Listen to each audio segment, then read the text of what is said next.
It's going to cost, but we don't want you to spend any money. Then you don't want us to accomplish anything. You have to be willing to incur cost for not just short-term, but long-term gain.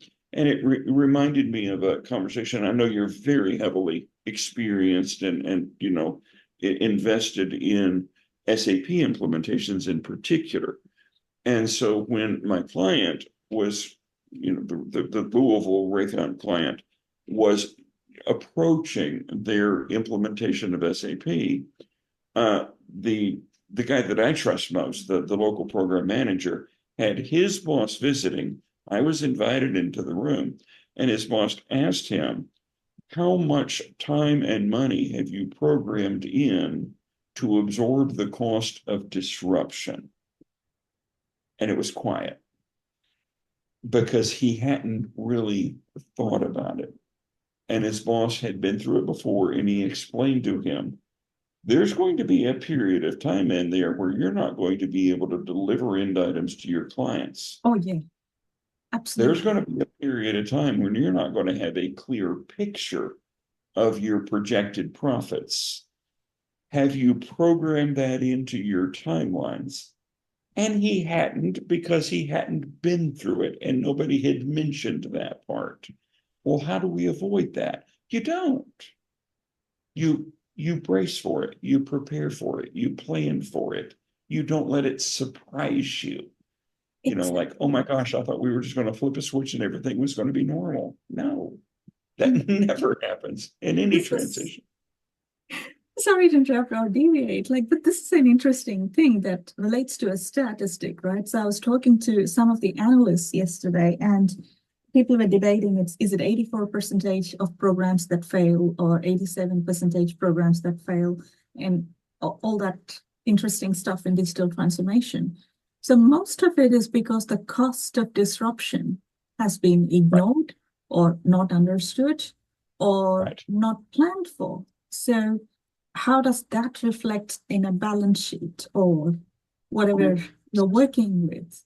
So are we trying to pretend nothing happens, and then when it happens, do we fall apart as a society? Because as soon as somebody tries to put a dollar figure to this is how much it's going to cost, well, then the next question is, well, when do we get that money back? How quick is the return on investment? It ain't 3 months. No. Right? Not for something significant, not for something major. Do you want to make the investment? Then prepare. You're going to dig a hole and you're going to find your way out of it. And you hope that the end result is higher than the beginning point. That's the expectation. But we're afraid to say that. Yeah. I mean, we as analysts, we as people briefing, brief the people who write our paychecks. Contractor employee, we're afraid to tell them this is going to hurt. I think I've shared this story with you before. It was a kid playing in my neighbor's yard, and his dad happened to be a doctor who worked in an office in his own home. And I stepped on a nail out in the yard. And so I was going to need a tetanus shot back in those days when we had rusty nails in the backyard before everything was childproof. And so his dad, brought me in, tried to comfort me and everything, and got the syringe ready. And just before applying the tetanus shot, he said, this is going to hurt a little. Yeah. And that was the first time, I think it was, I don't know, 7th grade, 12, 13, something like that. That was the first time a doctor had ever been honest with me about this going to hurt. I've been lied to so many times. You're not going to feel a thing. This will be over before you know it.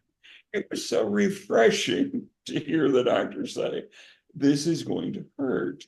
And it's better as consultants, as analysts, as systems integrators, as, people that are trying to help people prepare for change. This is going to hurt. Prepare for it. A good surgeon advising a patient will advise them about the pain they're going to feel after they wake up and how long it's going to last and what the recovery is going to be like. when I had pneumonia, COVID pneumonia, in the hospital for a week, my doctor prepared me. My lungs had been damaged. It was going to take a lot of time, more time than I wanted to believe, to recover my strength. And, my wife will tell you I was a little bit hard-headed. I wanted to go walk around the neighborhood before I was ready.